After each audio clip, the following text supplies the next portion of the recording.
Bonjour Jérôme Casadieu, vous êtes directeur de la rédaction de l'Équipe. Deux de vos journalistes l'ont rencontré à Pékin, dans ce qu'on appelle la bulle olympique. Et désormais, elle nie totalement avoir accusé quiconque d'agression sexuelle.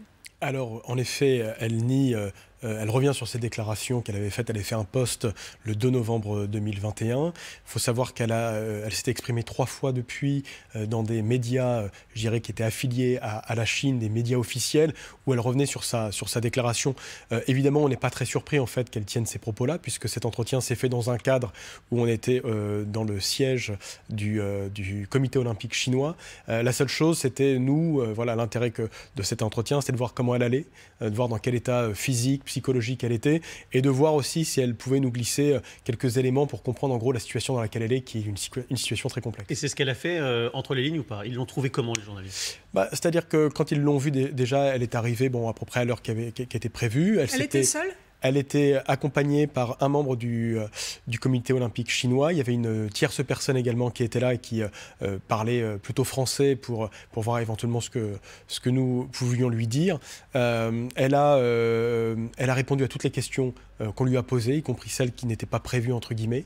Et à la fin, on a fait une séance photo avec elle. La séance photo, à la base, elle ne voulait pas être prise en photo sans masque. Elle acceptait d'être sans masque. Et quand elle a retiré son masque, on a vu qu'elle s'était maquillée, qu'elle s'était un petit peu apprêtée. L'idée, je pense, pour elle, c'était aussi de se dire, voilà, un exercice un peu schizophrénique pour elle, c'est-à-dire qu'elle ne peut pas dénoncer ou confirmer, je dirais, les violences sexuelles qu'elle a subies. Et en revanche, elle a besoin aussi du monde occidental pour, quelque part, assurer encore un peu sa sécurité. Donc, elle nous a beaucoup remerciés. Elle a essayé d'être un peu souriante, de se présenter en tant que femme, voilà, et de montrer que, voilà, pour elle, même si elle ne peut pas revenir sur ses déclarations de manière précise, elle nous a glissé 2-3 choses. Elle nous a dit, voilà, moi, je suis une femme normale, je suis une joueuse de tennis. Il y a des moments où je peux être contente, sereine, mais il y a aussi des moments où je peux être inquiète, où je peux être stressée, où je peux être, sous le coup d'une pression importante. Voilà, c'est un peu ça qu'elle a voulu nous faire passer comme message. Elle a voulu faire passer des messages, ouais, c'est ce que vous dites. Elle annonce aussi à l'Équipe mettre un terme à sa carrière.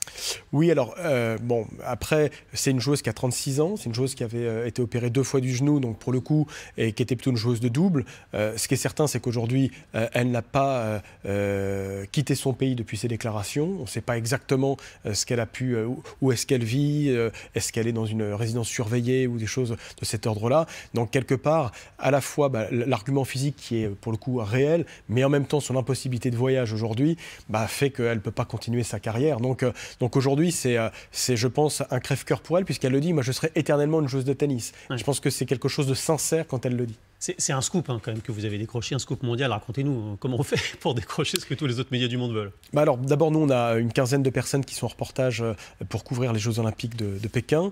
Avant de partir, le responsable de tous les Jeux s'est dit que ce serait bien quand même de faire une demande à Peng Shuai. On a fait une demande classique au comité olympique chinois pour savoir s'il était d'accord. Le comité olympique chinois est revenu vers nous par le biais du comité international olympique pour nous demander est-ce que nous étions un média sérieux, est-ce qu'on accepterait, je dirais, de faire un entretien, puisque la condition que les Chinois nous ont posée au nom de la joueuse, c'est que ce soit un entretien question-réponse et pas un entretien duquel on va ressortir les déclarations que nous aurions sélectionnées. Pas dans le corps d'un article plus général. Pas dans le corps d'un article, voilà. Nous, ce qu'on a demandé, c'est qu'il était hors de question pour accepter cet entretien qu'il soit relu. Ouais. Et nous, on ferait une mise en situation, un making-of pour expliquer voilà, dans quelles conditions il a été réalisé.